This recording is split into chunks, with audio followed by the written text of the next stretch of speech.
Dr. Darling can be mega pushy. How she's always on my case to write it down. What happened when I was 14, the drama camp. Wow, 5 years ago. Dr. Darling, Dr. D, is always hassling me to put it on paper, even though I've already told her about it a gazillion times over. But this isn't good enough for Dr. D. The only way forward to put it behind me for good is to write about it. Okay, I always promise in our weekly sessions, I'll give it a shot, but I never do. I hate letting her down. Nothing I say ever shocks or disappoints Dr. Darling, unlike my parents. Wait, that's not fair. They're such good people. The only ones in the neighborhood who recycle, who give to so many charities. Not so nice to my friends, though. Dad greeting them at the door with his ruler, measuring mohawks. Hold it right there, young fella. No hair above 3 inches tall beyond this point. Anyway, now I'm going to do it. No more procrastinating. In my stuffy attic bedroom, I turn off the TV and sit at my desk. Don't do it, bleats Brain Bug, or your parents will die. I reach for my notebook and pen, Brain Bug screaming in my skull. Turn the TV back on. Taking a deep breath, I recite the words scripted by Dr. D. Shut your stupid mouth, Brain Bug. You're just a broken record. I don't have to listen to you. Your parents will die, and it will be your fault. All you have to do is turn on and off the TV, just once. But it's never just once. I'll have to do it again and again and again until it feels right. I can't turn off my OCD voice, but I can refuse to do what he says. Handshaking, I write my name and today's date at the top of the page. Renata Claxton, August 5th, 1991, and begin. I just finished writing when, thunk, a rock at my window. Troy. Good timing, I think, stuffing all the pages in a big envelope. I fling open the window. He's looking capital F fine in his Misfits tee, cut up army fatigues, Doc Martens. Was my doorbell broken, or are you just scared of my dad? Damn straight, he half smiles, hands plunged in pockets. Me and Dawn and Lenny are going to go to Great America. Want to come? Lenny's going to sneak us in the employee entrance. Our friend Lenny works as Daffy Duck at the amusement park. But Troy knows how I am about breaking rules, how I don't do dine and dash, or drugs, or even beer. She's straight edge, he'll tell people at parties, when I stick to soda.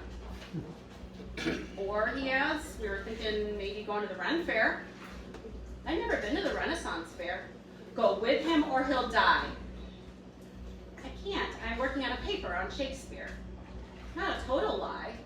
It's true I'm taking an English class at the community college. He squints up at me with that canny, lopsided smile.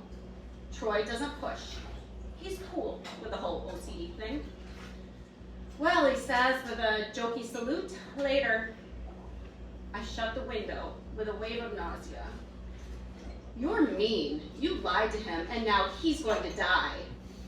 Shut up, I say, returning to my desk. You can still save him. I zip back to the window and shove it open. Troy, wait, do we have to, dress up in costumes? He reappears below.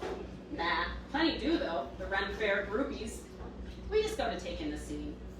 Wait for me, I'll come too. In the front passenger seat of his blue Buick, I fasten my seatbelt. Let's roll. From the back seat, Lenny leans forward to knuckle my scalp. Dawn's back there too, lying with her head in his lap. Good morning, sunshine, she sings.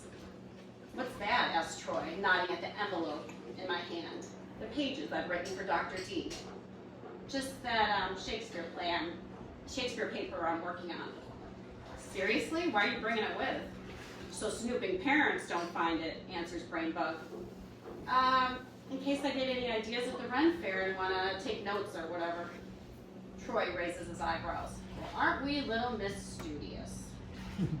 Slipping the envelope into my canvas shoulder bag, I bite my lip.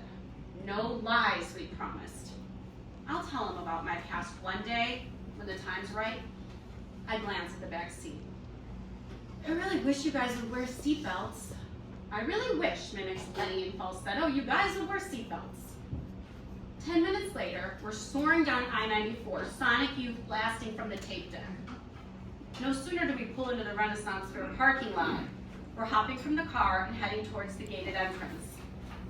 It's like a stage set, a huge cardboard cutout of an English kingdom, all Elizabethan terraces and turrets, enclosed by a high stone wall. But instead of joining the line, my friends veer right, filing quickly along the outside of the wall. What's the deal, you guys? The deal, smiles Dawn, is it's a glorious day, sunshine. Where are we going? I ask Troy. He lights a cigarette, won't look at me.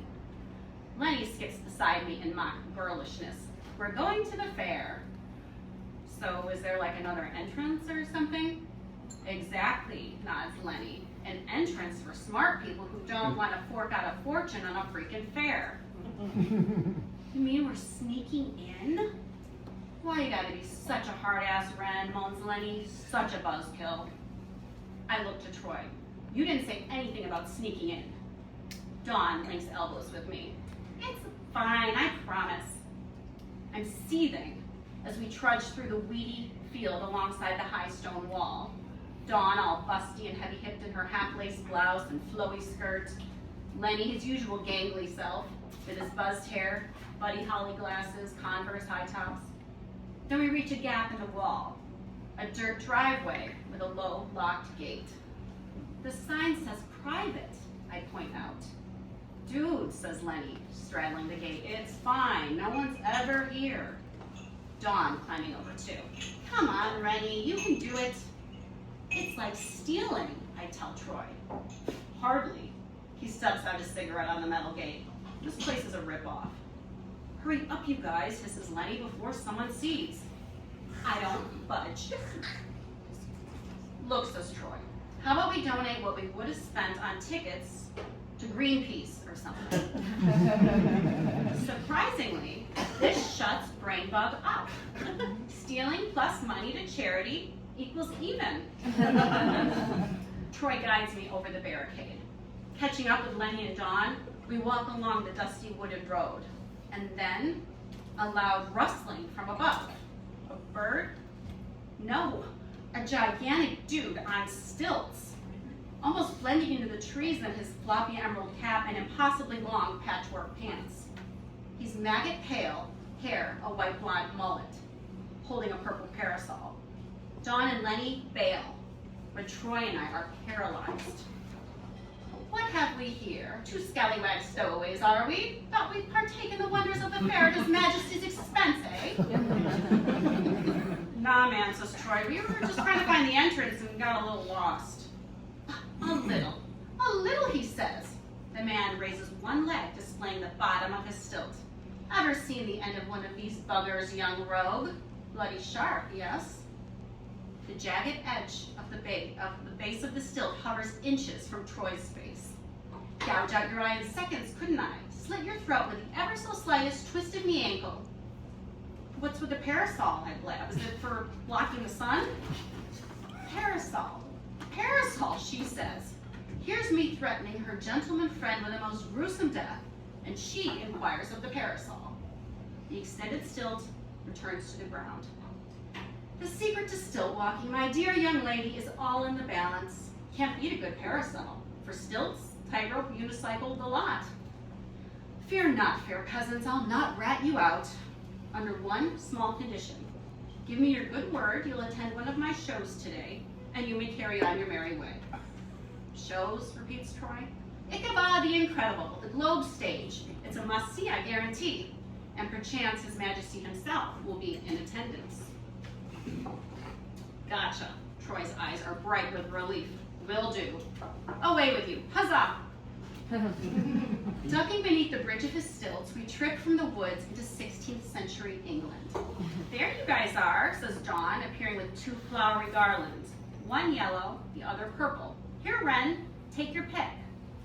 Get the yellow or else. I grab the purple and stick it on my head. Then Lenny arrives with with a paper plate heaped with some powdery confection. Dude, I thought you guys were right behind us. Troy exhales. Good thing Wren's thinking straight. She saved our hide. Dawn starts stuffing her face with Lenny's pastry. Did you think that guy was gonna call the cops, Troy? Cops? I thought I was about to be impaled by a friggin' stilt. At the stampede of hooves, we turn towards a fenced-in field. Check it out, says Troy. The joust is starting. The bleachers are full, so we stand in the sweaty crowd. Everyone wrapped upon 4 knights on horseback, 2 of whom now charging at one another, lances extended. Soon one knight tumbles off his horse, but jumps right up, barely missing being trampled by another horse. Removing his helmet, he limps off, blowing kisses to the cheering crowd. He's bald with a frizzy red beard, more like someone who belonged on a Harley than a horse.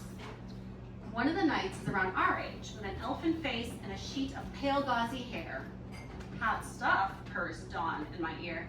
Yeah, he is cute. Why is he leaving though? Beats me, seems to be disqualified for some reason.